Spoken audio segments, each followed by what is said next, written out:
What are we doing? We're getting healthcare done. Welcome to Care Answered. My name is Nicole Green Christensen.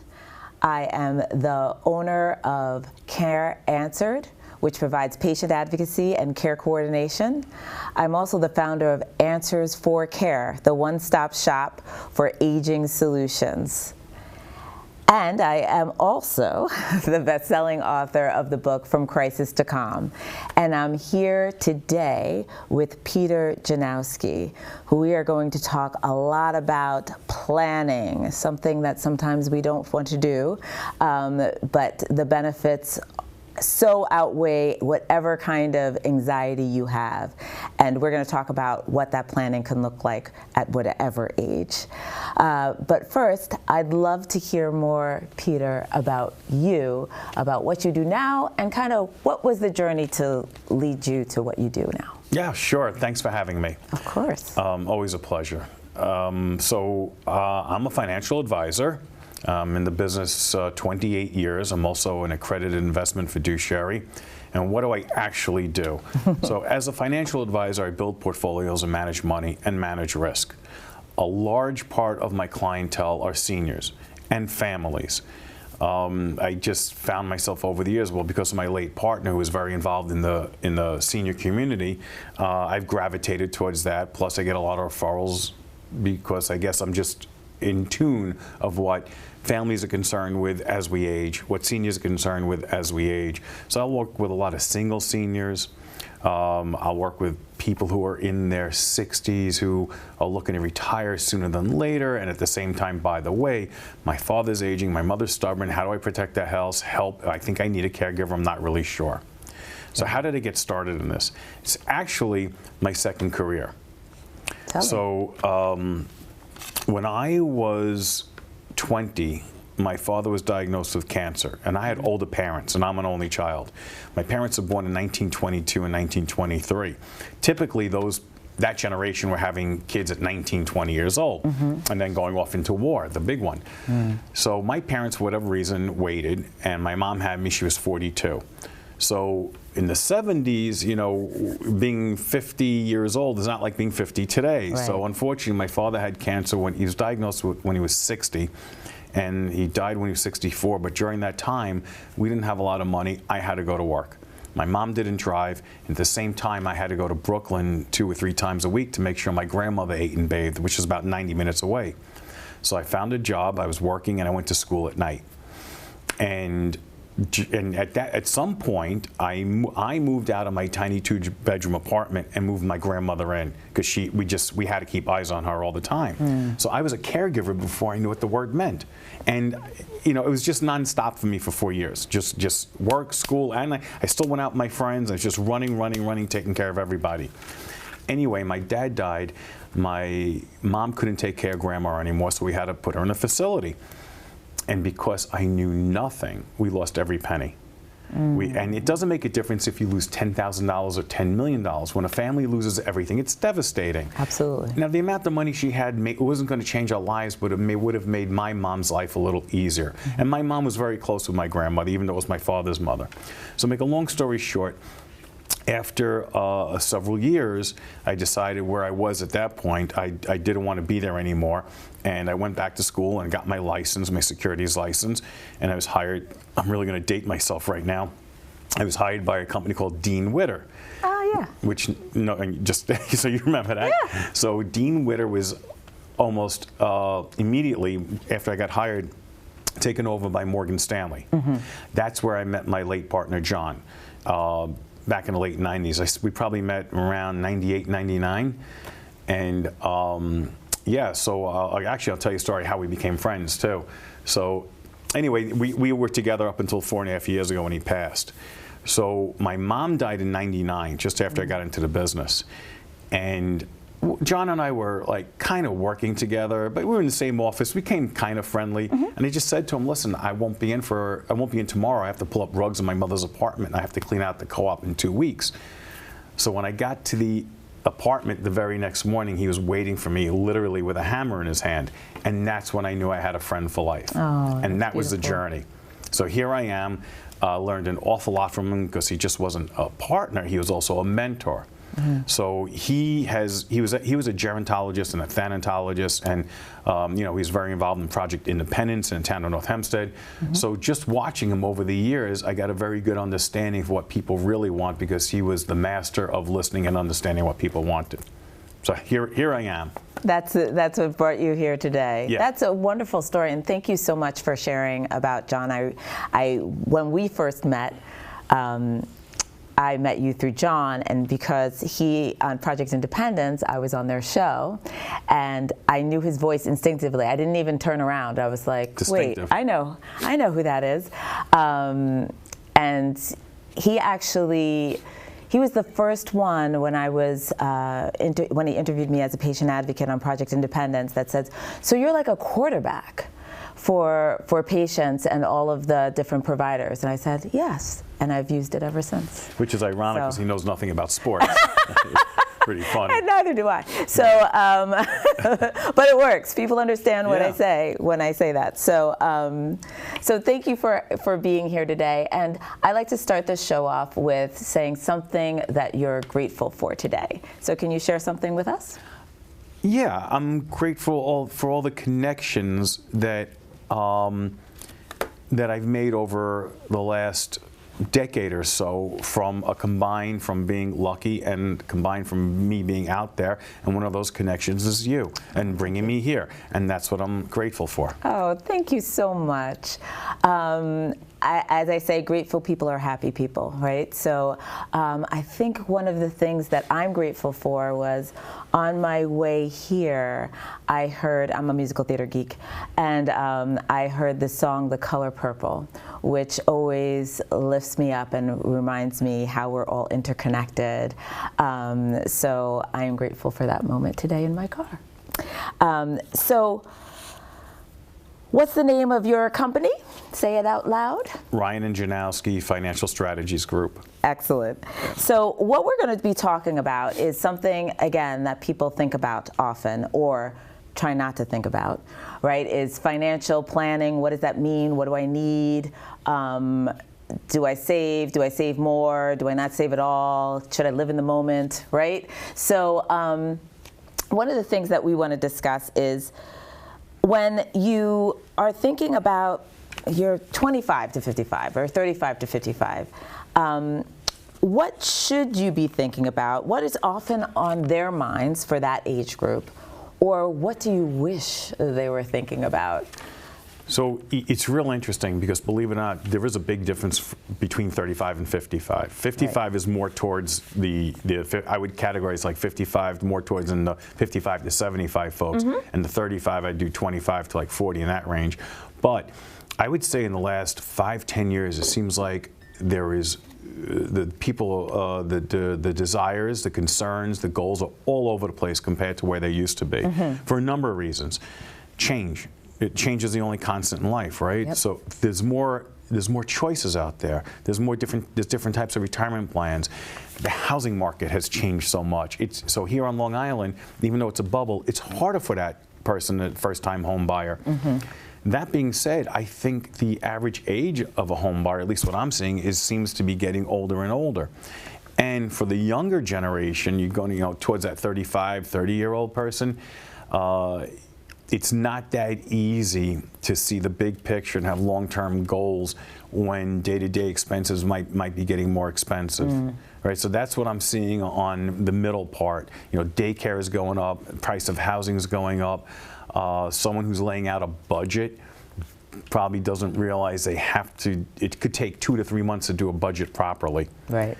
Right, so you have to figure that, you have to put everything down. If you're doing your nails, pet care, everything, a haircut, not that I have that problem, but you have to be very detailed with it. And no two situations are alike. Everybody's different. And yeah, there rules of thumb, put away as much as you can for retirement. What should I do? Traditional, if you're in a company that offers a retirement plan, a salary reduction plan, like a 401k, 403b, anything like that, most of the time these days there's 2 options, traditional or Roth. I can't really give that advice. You have to talk to your tax expert to figure out what might be best for you. But if you're a person that doesn't have any deductions, going Roth might be difficult because you need some deductions. But if you own a home and you have decent deductions, then a Roth might be a better option. Roth has a lot of, I mean, I can't take up the whole time talking about that part of it, but now, it's just a sample. Let me just ask you a question there, and none of this is financial advice. We're just informing people of potential options. So you need to speak with somebody like Peter if you want that actual advice, because again, as you said, everybody is different. When you say deductions, what is that? Okay, so actually, I want to precede this by saying any kind of planning, whether it's critical or not, it's more emotional than people realize. So we say a deduction, in other words, tax deduction, right? So a mortgage is tax deductible, the interest, right? So if you have a retirement plan, like Rich, keep it simple. Let's say you don't have a retirement plan at work and you're making contributions to an IRA. So in round numbers, if you make $50,000 a year and you contribute $5,000 to an IRA, it's going to be deductible. The government's only going to tax you on $45,000 of income. Okay. Right. So, and this is something really you have to do with paper and pencil to figure out what's going to be the best fit for you. But again, like what should that age group be looking at? Just being disciplined and trying to take as much emotion out of it as they can. So you go back to the retirement plan. The greatest thing about a retirement plan through a company is that it's a salary reduction plan. It's a disciplined way of putting money away on a regular basis, because it's not going in your pocket and you have to take it out and then put it in the plan. It's coming right out of your paycheck. The budget is critical, right? So you need to see where every penny is going. You can't start a journey without a map, right? If you're going through otherwise, if you're going through the jungle, you want to go climb a mountain. If you don't have a map, you'll end up in the weeds. Right. And we don't want to end up in the weeds because then we can't focus. Right. So, like I said, it's way more emotional and understanding risk, right? So there's risk in everything we do. So we've had, I've been around for a while, so we've had the internet bubble burst. We had the S&P's down 22% in 2002. We had the great financial crisis of 2008. We had COVID in 2020. So I've seen a lot. And I used to hear this joke, oh, my 401k is a 201k. It's funny when you're 30. It's not funny when you're 60. Right. And the rule of thumb is, it's something, it's like, hard to say rule of thumb because unfortunately, because of the information highway, and there's so much information out there, and you could go online and look at a million different videos of what you think you should be doing. Yep. But typically, most long-term plans are age-based, right? The younger you are, the more risk you could take. Right. So if you're 30 or 40 years old, the rule of thumb is you should have 70 to 60% of your investments in stocks and the rest in bonds. And this way, as you get older, you become more conservative. And I'm an advisor to some retirement plans. I'm an advisor to 401ks and 403bs. But at the end of the day, I tell people, listen, even though the computer is telling you that you may not meet your goals unless you get a certain rate of return, if you're the type of person that's going to be up at night because your portfolio is down month to month, then you shouldn't be taking on that risk. That's where it becomes more emotional than people realize. Right, right. And I've often heard, and maybe you'll agree, that it often comes from kind of how you grow up or what you learned growing up, just like your experience that led you to the path that you're on now. And I have a similar experience. I actually went to look at what I was taught about money when I was young, because you kind of carry that with you, whether it's negative, right? Or that you're like, I don't want that to be me, or the opposite. So what I discovered, and I spoke to my siblings about it, is that we were really good about saving money. So we were taught anyway in our house that you save money. It was always 30% of whatever you make. I'm not saying this is the way to go. Right. I'm just telling you this is what I grew up with. Yeah, yeah. And so saving money, or and as well as, make sure you get the best price for something, right? Back in the day, coupon cutting, or, finding things at discounted rates, because be frugal. Yeah, exactly. Don't waste your money, right? So that was something that I understood, and my mom would take my money as soon as I worked, which I worked like 13 or 14, right? And would take a third of it and would go into a savings account. And then it was basically, I could not touch it. So it was like her version of a 401k. Yeah. Yeah. And I think that portion regarding discipline, again, that's my story. I'm not saying it's the right way to go or anything. I'm just saying we are shaped by our past. But I do say to my children, who are now 18 and 15, as soon as they got a job, or even with their allowance, 1/3 would go into a student account that gained some interest. But we weren't really good at investing. It was like saving, right? And some families knew to invest, and some families know to, give away, to charity the first 10%. And everybody has a different story. But I think that discipline, when you say the younger that you are, whatever it is that you're putting away, when you don't see it, when you don't really have access to it, you don't miss it. Right? So when you can have that, and you have the safety net potentially of a family that can help you out if hard times comes, is really the best time to do that, I think. Yeah, you're saying about just to saving a little bit. Back up for a second. The younger the most powerful thing, people could talk about compounding, and people could talk about tax advantage, like tax deferred accounts, so on and so forth. The most powerful thing is time. Right? So I've seen, I don't have them with me obviously, but I've seen charts that compare a 25-year-old to a 40-year-old when they start that retirement plan. Right. And the 40-year-old, I'm being slightly arbitrary, is getting, let's say, a 9% return, and the 25-year-old is getting a 5% return. But that 25-year-old will have more at retirement age because they just started earlier. Right. Time is a commodity, as we both know. Yes. It is precious. Yes. But it's interesting. You were talking about it struck two nerves with me, with the money and the savings, and how, not just how to save it, but it's also not just how to invest it, but it's how to spend it. See, I always tell people who have made it, it should bring you joy at some point. And like you said earlier, I don't know if it was probably before we started the show, it's about living in the moment. And sometimes I would never say like do something that you can't afford to go out of your means, but sometimes you have to live in the moment. Otherwise, what's the point of working so hard for? Absolutely. It's about balance. And that's what I was saying. It becomes more emotional than you realize, especially for seniors. So I just met someone recently, late 70s, just all of a sudden came into a lot of money. And this is a person who's done nothing but bank accounts her whole life. And I said, keep doing it. You don't need me if it makes you happy. Is there risk? Yes. Because when you could incur risk staying in one asset class, it doesn't make a difference how safe you think it is. Bonds, savings accounts, there's always some kind of risk by not diversifying. And staying in a savings account that's not paying interest, there's inflation risk, obviously. Right. But I also said to this person, go on a trip, go buy a car, do something. Make yourself happy. Exactly. There's nothing wrong with that. Exactly. And I think sometimes, and tell me if you think this is true as well, sometimes there's like two pendulum, right? There's a pendulum shift. There's those that are so focused on saving that they're not living in the moment. Like they potentially live, hopefully, a long life with money under the mattress, and they haven't done anything or even thought about what they would want to do with that. So that's emotional, like we call depression babies, that save all their money. But there's people like that had nothing to do with the depression, but still have that mindset. And I see them too, and I see what I consider. Again, in my business, even my personal life, I never tell anyone how to feel.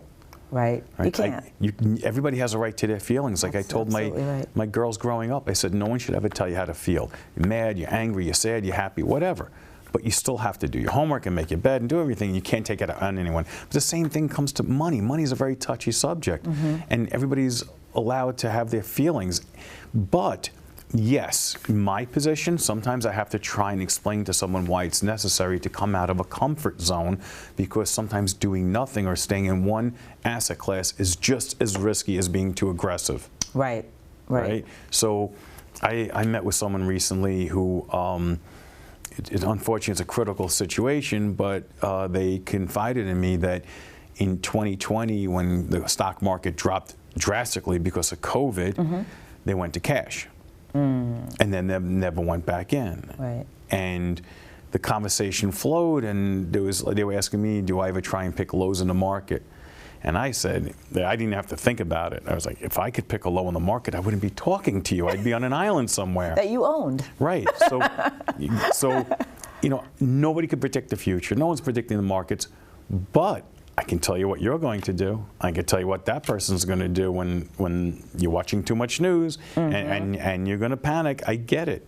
It's very emotional. And it makes sense, though. It's not bad. No, there's nothing wrong with any of it. But knowing that about yourself and speaking with somebody like you about the emotions, about the risk, about how you want to live your life, that then just makes more clear anyway, the options that you have available to get to what you want or what makes you comfortable. So I'm hearing for younger folks, when we're saying 25 to 45, let's say, that discipline is really helpful, whether it's from your 401k or 503b or what have you, or putting money aside. So that's really gonna, because you got time on your side, God willing.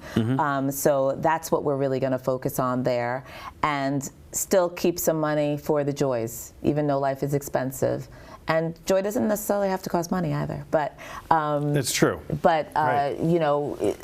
If you're saving for retirement, also save for the things that bring you joy. Put that as part of your budget, right?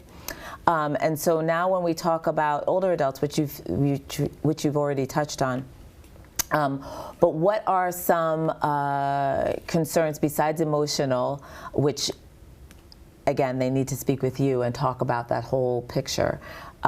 What else are you seeing from the 55 and older or 45 and older folks, your clients, that either they wish they knew, not I'm talking about trying to figure out the stock market, because we all wish we knew that, but wish they knew to do, or they're most misinformed about, or some trends that you're seeing now? I would say, that's a great question, by the way, because it never changes. The answer is always the same, right? It's almost like, gee, if I knew this 20 years ago, well, how many? Hindsight. Yeah, hindsight, right? But it's definitely due to technology all around and advances we made, especially in medicine, preventative health care. People are living longer, and it's changing the entire landscape of how people live their lives. I think the biggest thing is the caregiving situation. And gee, I didn't know I should have gotten my parent on Medicaid sooner. I didn't know I should have started that process. How does Medicare work again? Wait a second, I own a company. When should I take Social Security? Should I wait to retirement age? And can I take Social Security? Because, will I earn too much? And do I have to do Medicare? I'm on my wife's plan. That's it. It's coming up. Very typical human behavior. Well, I don't need, you know what? I'm turning 65. When I'm 64 3/4, I'll look at it. Which is normal. Or sometimes I'm 65 in a few months and I'll look at it. Yeah. But it's interesting. Just like with every change, you see benefits and cons with it. So people are definitely, I would say, definitely more informed in some capacity, because it's out there. It's right in front of you, like everything else. It's on your phone. It's in the, especially with feeds these days, knowing exactly how old you are, you're going to get those Medicare and Medicaid and attorneys popping up on your phone because, hey, you're of this age and stuff. Doesn't mean people are going to act on it. But at the same time, it could also get confusing. Right. I looked at 10. I've got 10 different sources that I'm going through, and 10 different opinions. So it could look cookie. And it's decision fatigue too. It's like, what's happening and who am I to trust? Yeah, that's a great term. Yeah, you get burnt out. I just call it burnout, but at some point, you're right. And you need. I'm finding this in the last couple of years more and more, that the older range of what we're talking about right now, I think people need more of not just an advocate in their corner, but a friend. And it's imperative that someone is truly going to care when they're going and take like a vested interest and care emotionally when they're doing this type of planning. Talk to me about, because we've worked on this before, your trusted contact. Trusted contact for seniors. very important. So most people who have done some kind of planning are aware of the basic documents, a healthcare, you want a healthcare proxy and a power of attorney, but you can go beyond that and have a trusted contact. And my regulatory body, FINRA, that used to be the SEC, but FINRA is really what regulates my business.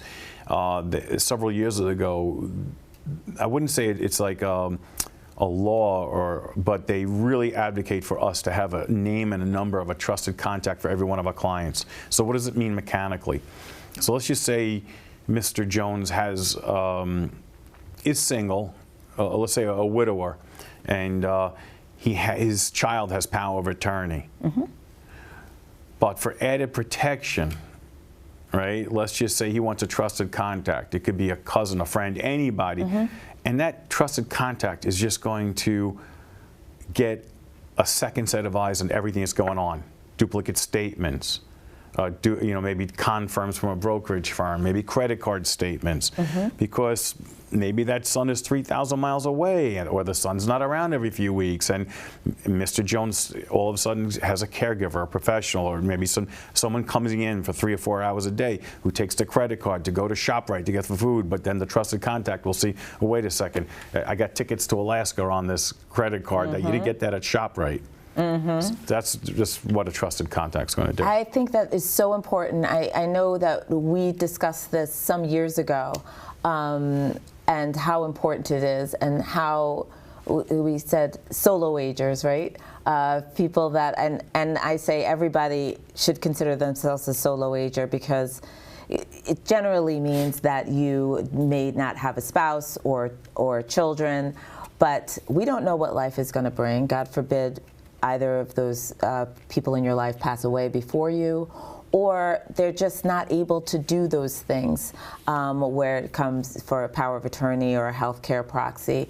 So that trusted contact, I think it's a part for everybody, no matter what age. You have mm-hmm. a community, and many hands make light work. Not everybody has to be the same person to do all of the things. But to have that trusted contact, so that when you're overwhelmed or what have you, I don't care what age you are, honestly, but you're overwhelmed and you're afraid of something, have that trusted contact other than, or maybe in addition to, maybe that's the same person, but your power of attorney or healthcare proxy, just because those jobs are not easy. And to have somebody that just looks over the one thing regarding your financial, like when they come in, that might be something that somebody could handle that's a great friend of yours or a trusted neighbor or what have you. But to put it on the plate of your power of attorney might be too much. Mm-hmm. I just think that is so important. And one of the things that I also, when you were saying, what is not the governing body, not the rule maker, yeah. but you're a trust. What are you called? A fiduciary, a trusted? I'm an accredited investment fiduciary. Right. Thank you. Right. So just briefly, tell us what that means by those words together. I have a fiduciary responsibility, especially on the retirement plan side, to make sure that the investments and the advice I'm giving is not just top of the line, but it's fee conscious, and I've vetted every possible option before I offer it to someone. And that is so important for all of us, because nobody wants their money, somebody just making money off of our money and doing what they feel like doing, right? And so I know it's a very regulated industry as it is, but that title that you have is very important for people to know that you are working for them. Mm-hmm. Very similar to a patient advocate, right? I don't work for a hospital, I work for my clients. I don't work for any kind of space but my clients. And then we're very proud on Answers for Care to have you there, because as all of our members are, they're vetted and criminal background checked, but also just run great businesses and do great work. They're well rated, they're noted, they're award winning. So I so appreciate you being here and talking to us. And so for older adults or 55, 45, 55 over, things are gonna happen, right?